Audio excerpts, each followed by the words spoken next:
Assalamualaikum warahmatullahi wabarakatuh. Di video kali ini saya akan menceritakan 9 karomah Mama Aang Nuh Gentur Cianjur, Jawa Barat. Sosok kiai yang sholat tahajud di atas air. Simak videonya sampai selesai. Mama Aang Nuh Gentur Cianjur, Jawa Barat merupakan sosok ulama karismatik sekaligus paku tanah Jawa Barat pada masanya. Nama lengkap Mama Aang Nuh adalah Abdul Haq Nuh bin Syekh Ahmad Syatibi Gentur bin Syekh Muhammad Said bin Syekh Abdul Qadir Cihanet Ciawi Tasikmalaya bin Syekh Nur Hajid bin Syekh Nur Katim bin Sembah Dalem Bojong bin Syekh Abdul Muhi Pamijahan atau jalur ibu yang tembus sampai pada Rasulullah Shallallahu Alaihi Wasallam. Mama Aang Nuh merupakan putra dari Mama Ajengan Kaler Syekh Ahmad Syatibi Gentur, sosok yang merupakan guru besar ulama tanah Pasundan pada masanya. Sebab dari tangan beliaulah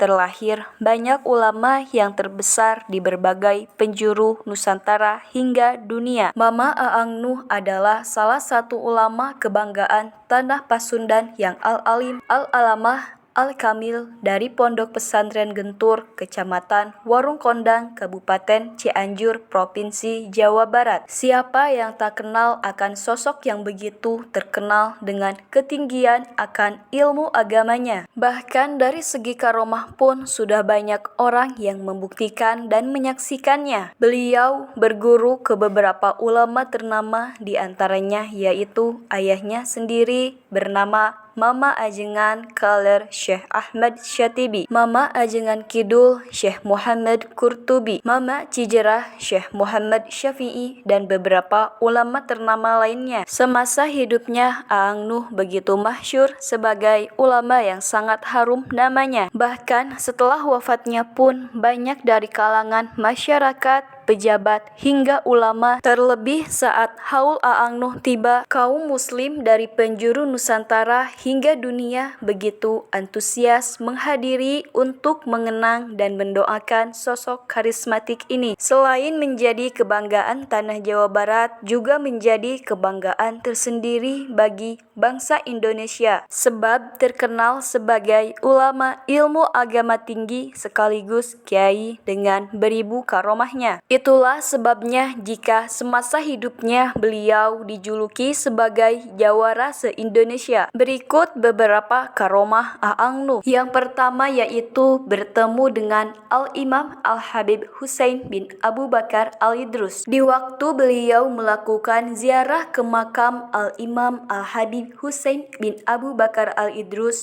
di luar Batang, Jakarta, beliau langsung bertemu dengan Al-Imam Al-Habib Husain bin Abu Bakar Al-Idrus dan disambut baik sambil keluar dari dalam kuburnya. Kemudian dibaiat langsung oleh Al-Imam Al-Habib Husain bin Abu Bakar Al-Idrus, pemilik makam keramat luar Batang. Masya Allah, itu semua adalah kekuasaan Allah Subhanahu wa Ta'ala. Karomah yang kedua yaitu suatu ketika Aang Nuh naik ke atas sambil ditembaki, namun tidak mempan, lalu tiba-tiba saja beliau langsung berada di rumahnya. Karomah yang ketiga yaitu ada orang yang sedang melamun lalu ditempeleng Aang Nuh dan beliau memerintahkan orang itu agar jualan peyem ubi. Kemudian orang tersebut mendadak kaya raya. Karomah yang keempat yaitu menaburkan daun pisang kering ke kolam. Seketika daun tersebut berubah menjadi ikan mas kecil di kolam. Karomah yang kelima yaitu pernah terjun dari air terjun yang tinggi, di bawahnya ada batu runcing dengan posisi kepala terlebih dahulu. Namun anehnya tidak terjadi apa-apa pada Aang Nuh. Setelah itu beliau lalu berkata kepada santri-santrinya, kalau belum waktunya meninggal, dia tidak akan meninggal. Karomah yang keenam yaitu suatu ketika beliau menendang tiang masjid yang tak kunjung usai pembangunannya, sambil berkata, ini masjid apa kandang hewan. Tidak lama dari kejadian itu, ada mobil yang mengirim bahan-bahan bangunan dan masjid pun rampung didirikan. Karomah yang ketujuh yaitu ada sebuah kisah yang sangat mengherankan. Saat Aang Nuh pergi haji bersama beberapa muridnya, tiba-tiba ada dua orang pria menghampiri dan mencium tangan Aang Nuh. Bingunglah murid-murid sebab kedua pria itu asing bagi mereka dan baru pertama kali melihatnya. Lalu salah seorang murid mengejar kedua pria itu dan dia bertanya dengan bahasa Arab, "Mengapa Anda berdua tiba-tiba mencium tangan guru saya?" kata murid Aang Nuh.